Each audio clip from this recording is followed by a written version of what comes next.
To be or not to be. To be or not to be. All the world's a stage. All the world's a stage.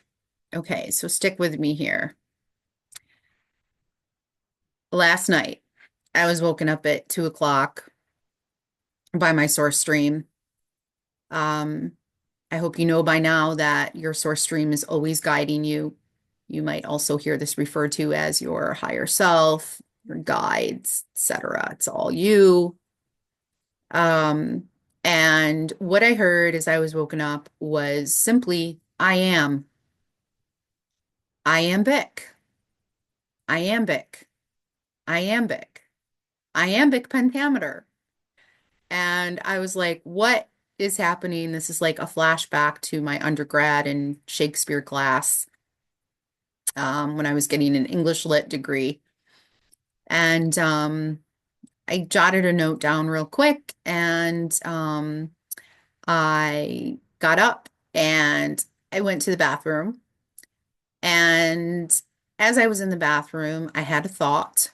The thought was not super empowering. It was a part of my mental holography. It was a concern about something. And as always, I observed it and I chose a different thought, a thought that was much more empowering and was lengthier and it was beautiful and it was the truth of myself. And I heard again, iambic, iambic. Okay, great. I was sort of putting some pieces together, but I was really groggy, went back to sleep, woke up this morning, did a meditation, and put some pieces together during that meditation. I also did some research, which is sometimes useful because my source stream, well, first of all, your source stream is going to communicate with you in ways that are meaningful to you. So, like for example, you don't have a background in English literature, creative writing, things like that. You're probably not going to be hearing things like iambic. Um, so even so, sometimes I still have to do some research, which is fun because my source stream knows I like that too. Um, but what was coming through in meditation, first of all, was how an I am refers to an unstressed and then a stressed syllable, to be or not to be. And that immediately brought me to my heart center and my heartbeats. Da-dum, da-dum, da-dum, da-dum, da-dum, da-dum. And then I was like, I am, wait a minute, I am. So for those who are unfamiliar, and perhaps I should have said this in the beginning, I am is IAMB. That's how you spell it. Okay. But I started hearing it as I am, which immediately then brought me to the root chakra. The mantra of the root chakra is I am. Of course, this notion is connotated with safety, security, stability. Really, most importantly, safety. Knowing and feeling that you are safe to be here, safe to be you. And a block on the root chakra is going to be fear. So that came through. So then I started doing some research. And I have never read the book, A Wrinkle in Time. I saw the movie a while back. It was interesting. There were a lot of truths, codes, and clues dropped, but largely I didn't love the movie. Going to be reading the book, however, because I found a quote from the book that is not in the movie on Goodreads. And it is the boy, Kelvin, having a conversation with Mrs. Whatsit, who, if I recall, is a sort of guide from another density, another dimension. And she says to him, in your language, you have a form of poetry called a sonnet. It is a very strict form of poetry, is it not? There are 14 lines, I believe, all in iambic pentameter. That's a very strict rhythm or meter, yes? And each line has to end with a rigid rhyme pattern. And if the poet does not do it exactly this way, it is not a sonnet, is it? And Calvin says no. She says, but within this strict form, the poet has complete freedom to say whatever he wants, doesn't he? Yes, Kelvin nodded again. So, said Mrs. Whatsit. So what? Oh, do not be stupid, boy, Mrs. Whatsit scolded. You know perfectly well what I am driving at. You mean you're comparing our lives to a sonnet, a strict form, but with freedom within it? Yes, Mrs. Whatsit said. You're given the form, but you have to write the sonnet yourself. What you say is completely up to you. Okay, so this was profound. And of course, I immediately began thinking about some universal laws. If you're not familiar with the Hermetic principles, you can do a Google search. You really should read up on these. If you're not familiar, it will benefit you. Um, and seeing the sonnet, if you will, as universal laws that this realm operates within, which is why awareness is so important, and also as the free will within it to write, which you can compare to what you speak and what you do, whatever you create, wherever you put your attention. Um, that's your free will. We can also compare this to karma, right? Whatever you created in the past, you're probably walking through right now, right? For better or for worse. This is why it's so beautiful to have intention when we are creating an each now moment, right? Um, okay, so then follow my brain here. I recently took my children to see Moana 2. Personally, I loved the first Moana. I thought it was so beautiful. There were so many codes and clues dropped in that one. If you haven't seen it, see it. Moana 2, there was some good stuff too. Really, the whole theme, for those with the eyes to see, it was about unity consciousness. Okay. Um, Coming out of separation consciousness, coming together again. There were some other themes as well, but that was the main one. But something that I noticed about Moana was the music. And I'm comparing the IAM or iambic pentameter to a musical measure, right? That's made up of several beats, right? So it's within a construct, but those beats can be whatever you want them to be.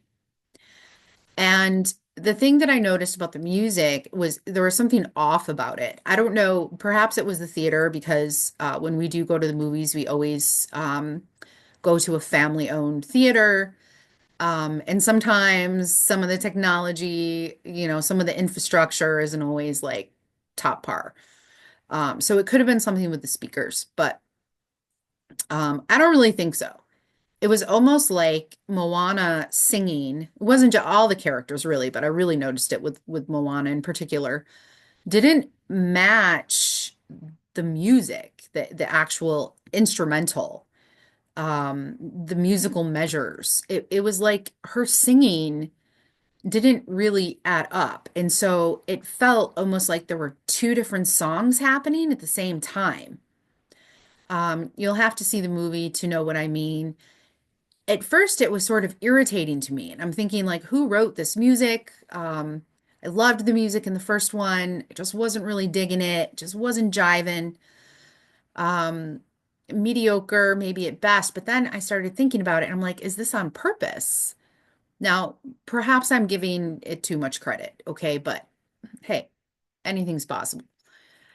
I started wondering truly if it was on purpose. And after this message that I received, Iambic, and this research that I've done that brought me the Wrinkle of Time information, and then also tying into Shakespeare, which I'll get to that in a minute. I'm thinking, you know what? I bet it was. I bet it was because if you are perceiving, if you are regarding watching films from a certain level of consciousness now, you know that there are a ton of symbols, codes, clues dropped everywhere throughout them. And when I was watching the movie, this was before I received this message, I was thinking, well, in a way, this makes sense because it's sort of like she's breaking out of a structure. It's like I say, it's not like I loved the music. It's not like the music was awesome or anything like that, but it made sense to me that the melody didn't really meet the instrumental part of the song. And I don't know if I'm using even the right terminology here, but they just didn't add up. And there was this whole sort of chaos to the music, but it was a beautiful chaos, it was beautiful. It's just at the same time felt off beat. And so when I read this Wrinkle in Time excerpt, that's what I was thinking about, how, you know, it's so interesting. Yes, like within a sonnet, there are rules, right? But you can say whatever you want to say. And within these songs, within Moana, which was all coming back to unity consciousness, there were clearly musical measures made up of several beats. And yet the vocals didn't jive with those beats. Okay. But because the vocals are overlaid atop the musical measures, it's still one song. However, it's like she was singing her own song inside of the construct. It's the best way that I can explain it. So that is simply a metaphor for your abilities here as a source stream, as a creator, to exercise your free will, to speak, to do in alignment with who you are from a baseline of do no harm based on what you want to see, right? Um, okay, so now relating this to Shakespeare. So characters in Shakespeare plays always speak in iambic pentameter when they are expressing how they feel about themselves, how they see the world, how they feel about others, their thoughts, their passions, things like that. It's always an iambic pentameter. Romeo professing his love, Hamlet pondering existence, to be or not to be. And of course, as I already covered, sonnets. Um, and and so this is interesting as well because it's always when there is some sort of heart-led feeling to express, which brought me then back to the ba-bum, ba-bum, ba-bum. That's an I am. Ba-bum, ba-bum, ba-bum. And then I remembered, I'm sure you all remember this too, the first man who received the bleep cupcake. Okay, I don't want this video to be censored. What was his name? William Shakespeare. Okay, that was his name. So these are just examples of various codes and clues dropped across the realm, okay, and how everything ties together. And I hope that it is meaningful to you in meditating on your own heartbeat, your own heart space. I am your root chakra. You are safe. Yes, there are universal laws. Yes, all around you, there are scripts and stories rolling out collectively in your relationships, individually. When I say individually, I mean through individuals around you. But you can write, you can say, you can do, you can be whatever you choose within the constructs of the I am. Okay? I hope that this was as fun for you as it was for me. Big love. Thank you for joining me. Please like, please subscribe, please share, please comment. I would love some comments. Love to keep this conversation going.